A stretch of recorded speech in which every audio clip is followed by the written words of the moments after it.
नगरपालिकेच्या निवडणुकीचा बिगुल देखील वाजलेला आहे आणि यातच आचारसंहिता देखील लागू झालेली आहे आणि याच अनुषंगानं जे निवडणुका प्रक्रिया आहे या येत्या 9 दिवसात देखील पार पडणार आहे. आणि आपण जर बघितलं ज्या नगरपालिकेच्या निवडणूक आहे या अनुषंगानं प्रशासन देखील सज्ज झालेलं आहे आणि आपल्यासोबत जे निर्णय अधिकारी आहे निवडणूक निर्णय अधिकारी दंडाधिकारी तहसीलदार स्वरूपजी कंकासरे आपल्यासोबत आपण त्यांच्याकडनं जाणून घेऊया.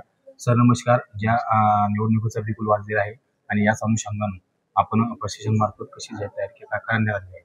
आपल्याला सर्वांना माहिती आहे की खुलताबाद नगर परिषदेसाठी निवडणुकीची प्रक्रिया आज सुरुवात झालेली आहे. आज नामनिर्देशन पत्र दाखल करण्याचा पहिला दिवस होता. आज एकही नामनिर्देशन पत्र दाखल झालेलं नाही. हे नामनिर्देशन पत्र दाखल करण्याची शेवटची तारीख जी आहे ती 17 नोव्हेंबरला दुपारी 3 वाजेपर्यंत आहे.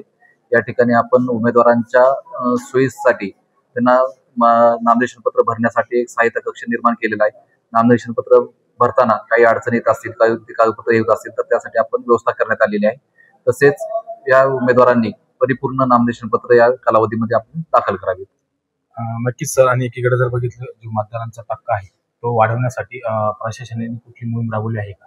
आणि जे मतदान केंद्रावर असतील किंवा जे मतदान केंद्र 19 मतदान केंद्र यावर आपण प्रशासक म्हणून सीसीटीव्ही कॅमेरे असतील काही सुविधा उपाययोजना केल्या आहेत? आपल्या इकडे जेवढे मतदान केंद्र आहे त्या मतदान केंद्र आजच सेक्टर ऑफिसरची मीटिंग घेऊन त्या ठिकाणी त्यांना तपासणीसाठी सूचना दिलेल्या आहेत. ज्या EMF फॅसिलिटी आहेत, बेसिक सुविधा आहेत, जे शौचालय असेल, पाण्याचं पाणी असेल, बसण्याची व्यवस्था असेल, सावलीसाठी व्यवस्था असेल, ह्या सर्व व्यवस्था या पुढच्या 3 ते 4 दिवसामध्ये पूर्ण करण्यासाठी सूचना दिलेल्या आहेत. त्याशिवाय जे संवेदनशील मतदान केंद्र आहेत ही पोलीस विभागाशी चर्चा करून त्या ठिकाणी अतिरिक्त पोलीस बंदोबस्त असेल, सीसीटीव्ही असेल किंवा आयोगाच्या निर्देशानुसार जर वेबकास्टिंग अलाउड असेल तर त्याप्रमाणे आपण त्या व्यवस्था करणार आहोत. जसे